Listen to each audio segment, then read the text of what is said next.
Nama saya Sarpan Laho. Saya pertama di Jakarta Utara, Tanjung Priok. Diajak ada seorang tokoh bela diri dan mereka biasa senior di film. Beliau mengajak saya untuk jadi fighter. Pertama di fighter itu harus bisa bela diri, dan kedua harus banyak latihan untuk filmnisnya. Diajarin tiap pagi latihan filmnis dan latihan reaksi-reaksi yang seperti kalau kena pukul reaksi seperti apa, kalau kena tendangan seperti apa reaksinya. Itu beliau yang ngajarin dulu. Terus fighting kan banyak suka dan dukanya. Namanya fighting itu kadang-kadang saling salah dan saling lupa gitu. Jadi pasti ada kejadian yang tidak diinginkan. Pas latihan benar, pas take nggak benar, akhirnya kena. Ada yang ketonjok, ada yang kebacok. Emang sih bacok goloknya golok-golokan dari kayu, tapi kan lumayan kalau kena luka fatal, bisa berdarah. Itulah di film itu. Terus lama untuk Starman. Dulu pernah syuting apa aja awal-awalnya? Oh, pertama dulu di Saur Sepuh pertama tuh, layar lebar. Saur Sepuh 1, Saur Sepuh 2, Saur Sepuh 3, Saur Sepuh 4. Itu emang zaman-zaman dulu banyak kejadian yang fatal. Sempat ada stuntman lagi digantung dengan ketinggian 10 meter, tahu-tahu putus selingnya itu. Untung aja putus seling, ada 2 pasang selingnya. Yang satu putus jadi nyangkut. Kalau putus dua-duanya, walau malam itu. Pernah. Terus seling itu apa? Seling itu kayak kawat baja, tapi kecil, ukuran 1,5 mili, tapi kuat untuk gantung orang itu. Yang terbang itu kan harus pakai seling. Gantungnya masangnya di mana aja tuh? Masangnya bikin celana seling. Kayak celana untuk yang panjat gunung itu. Pasang celana selingnya, baru kawat itu dimasukin ke kanan kirinya.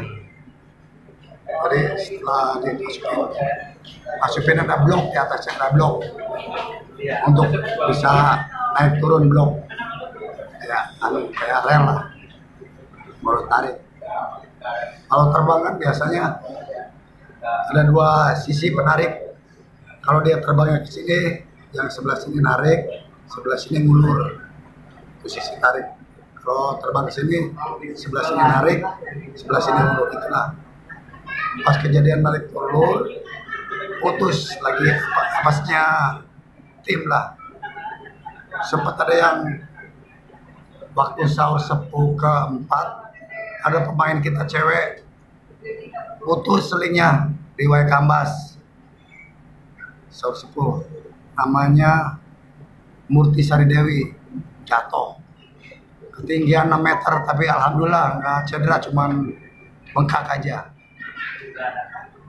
Alhamdulillah mereka sebelum lanjut mereka break dulu karena pembengkakan, jadi ambil scene fighting yang lainnya dulu. Ada juga stuntman yang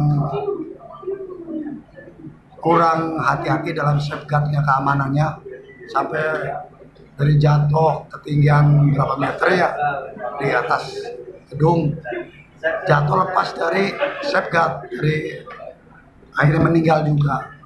Itu stuntman apa pemainnya? Stuntman yang kurang perhitungan. Akhirnya banyak kejadian, makanya adegan yang seperti itu harus ada safeguardnya, teamworknya. Makanya harus sangat hati-hati. Itu ada asuransinya nggak tuh kayak gitu? Itu dia, di film ini tidak ada asuransi dari perusahaan dan dari pribadinya pun nggak ada asuransi, makanya kita harus sangat hati-hati membuat adegan-adegan yang berbahaya itu harus hati-hati. Itu Murtisari Dewi itu nggak pakai stand in, dia digantung beneran. Dia pengen jajal digantung. Yang lain sih pernah pakai stand in, cuman dia pengen sendiri gitu kan. Zaman layar lebar dulu orang-orang tuh pengen jajal. Akhirnya tapi alhamdulillah nggak apa. Si Lasmi ini pasti Murtisari Dewi sama siapa tuh satu lagi lupa. Itu kalau film-film action itu harus sangat hati-hati. Walaupun ada safeguard, ada apa, kita harus punya feeling juga. Sangat hati-hati banget. Itu pengalaman saya di film. Sampai ke sini, sampai lari ke sinetron.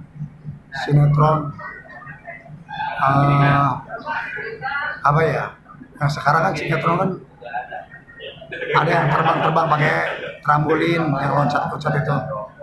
Trampolin itu buat dari besi segi 4, dikasih net, sampingnya kasih karet. Ada yang pakai karet dari Hong Kong, ada yang pakai dari Per.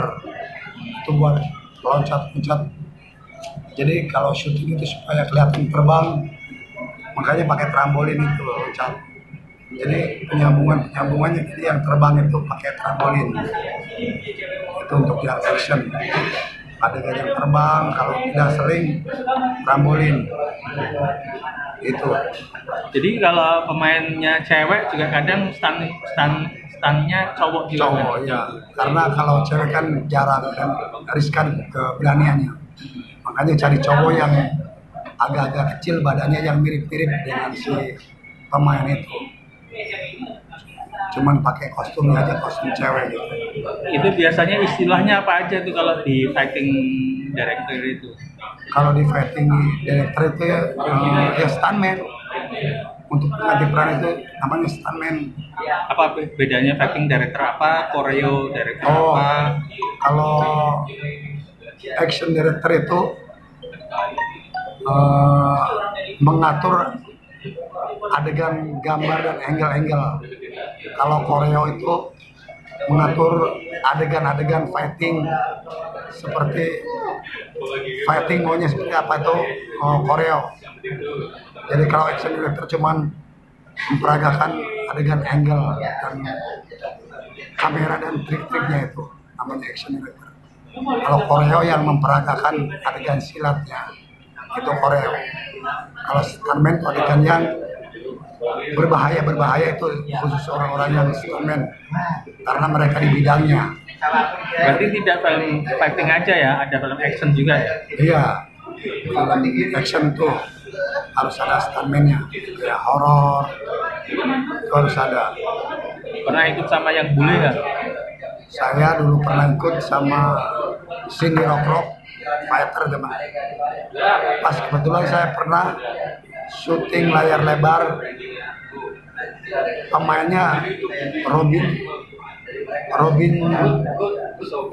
Ju. Saya sempat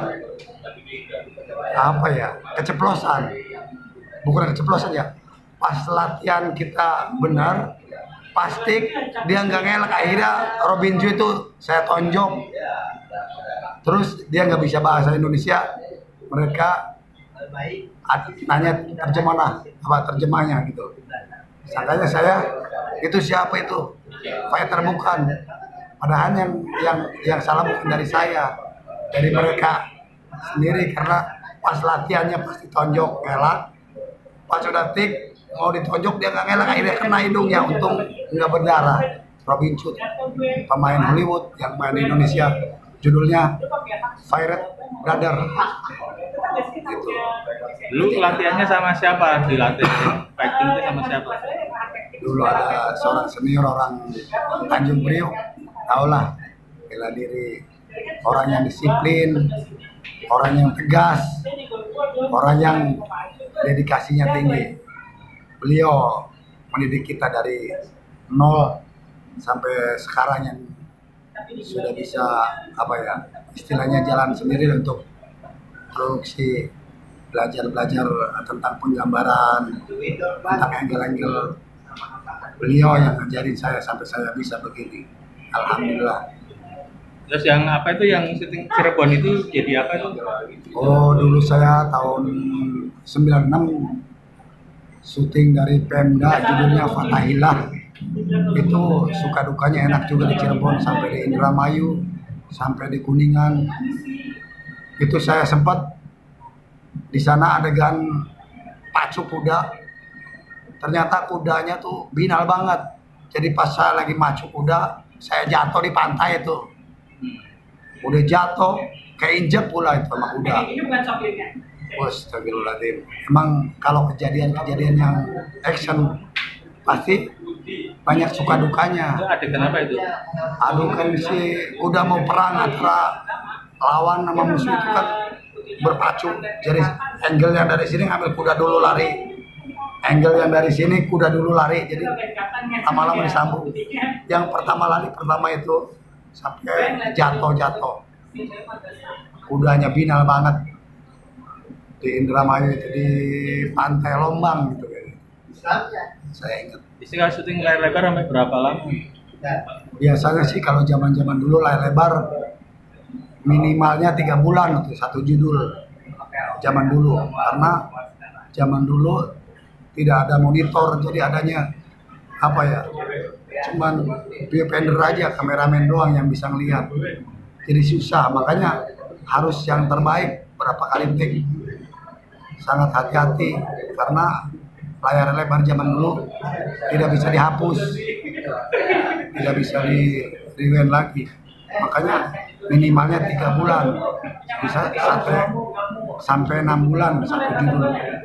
Sayur Sepuh juga segitu ya? Sayur Sepuh 4 bulanan, Misteri Gunung Merapi 4 bulanan, Pusaka Penyebar Maut dari Pelabuhan Ratu ke Bandung sampai ke Pangandaran itu kira-kira 4 bulanan. Ada berapa tim biasanya? Saya sih biasanya satu tim saya ada 20 orang satu tim. Pernah pengalaman saya syuting siang di judul yang lain karena kontraknya di satu yang lain judul lagi. Jadi dari pagi sampai malam, dari malam sampai pagi lagi dengan 2 judul kita satu tim. Itulah suka dukanya tanggung jawab kerja saya kan benar-benar harus tanggung jawab.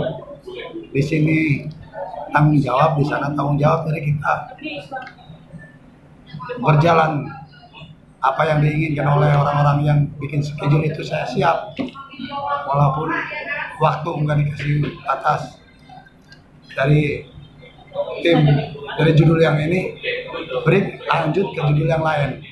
Bedanya syuting layar lebar sama sinetron gimana kalau untuk fighting? Sebenarnya sih kalau untuk di fighting sih nggak ada bedanya ya, sama sih kalau fighting. Kalau untuk action sama, cuman kalau zaman dulu kan nggak ada kontrol monitor, jadi nggak ketahuan. Kalau sekarang kan ada kontrol monitor, jadi mana yang touch. Biasanya kan kalau fighting walaupun kita nggak kena, tapi kalau kita mukul di sini kan kena tuh. Kalau kamera ada di situ, asal kita reaksinya aja. Ada monitor. Kalau zaman dulu kena monitor. Kalau misalkan ini nggak kena pun nggak ada monitor, jadi susah. Makanya untuk tim fighting sih nggak masalah. Cuman untuk hasilnya banyak yang bagus dari zaman sekarang, karena sekarang ada monitor, bisa terkontrol gitu, bisa dilihat ulang. Kalau dulu kan nggak ada monitor, jadi nggak bisa dilihat ulang. Pernah tanding sama siapa saja? Maksudnya apa? Barry Prima, Pak Bang? Zaman dulu saya fighting sama Arpen Bangun, almarhum Barry Prima itu. Barry Prima itu karakter aktor yang paling disiplin, yang paling jahil.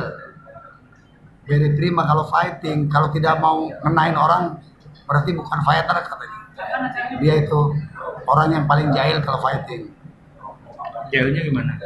Jahilnya kalau fighting, kalau dia nggak ngenain orang, dia nggak puas. Karakternya Barry Prima tuh harus puas, harus touching banget, harus bagus. Jadi setiap fighting sama Barry Prima pasti orang-orang kena beneran, bukan karena reaksi, kena beneran karena Barry Prima itu orangnya sangat jahil dan pengen sempurna banget gambarnya. Itulah Barry Prima. Beda sama Akan Bangun gimana? Kalau Akan Bangun masih ada apa ya? Ada punya rasa dia. Walaupun gimana dia nggak mau, dia nggak jahil lah istilahnya. Memang sih kalau Barry Prima kan memang dari atlet, terus si Yosi juga sama dari atlet. Makanya kalau kena sedikit sama Akan Bangun sangat parah karena dia dari karateka kan powernya lumayan. Tapi Akan Bangun nggak jahil walaupun dia keras. Paling kalau misalkan salah lupa baru mungkin kena gitu. Kalau fighter yang sekarang film fighting sekarang yang pernah apa aja? Kalau fighter sekarang kan banyak kan apa ya, tidak disiplin dengan latihan. Kalau zaman kita dulu untuk mencapai jadi fighter tuh latihan dari pagi, latihan berapa jam, 2 jam, sore latihan lagi. Jadi kalau fighter zaman dulu tuh semi militer latihannya, pagi latihan, sore latihan. Memang harus begitu kalau zaman dulu. Disiplin untuk sebagai fighter masing-masing disiplinnya semi militer lah, kayak pesilat dari tim fighter dulu tuh banyak dari pesilat dan dari anak-anak jalanan. Makanya direkrut dari anak-anak jalanan lari ke film itu supaya mereka sadar tentang kehidupan, tentang pergaulan. Akhirnya direkrut anak-anak jalanan untuk jadi fighter, dididik semaksimal mungkin sama guru-guru kita itu. Oke, terima kasih, Pak.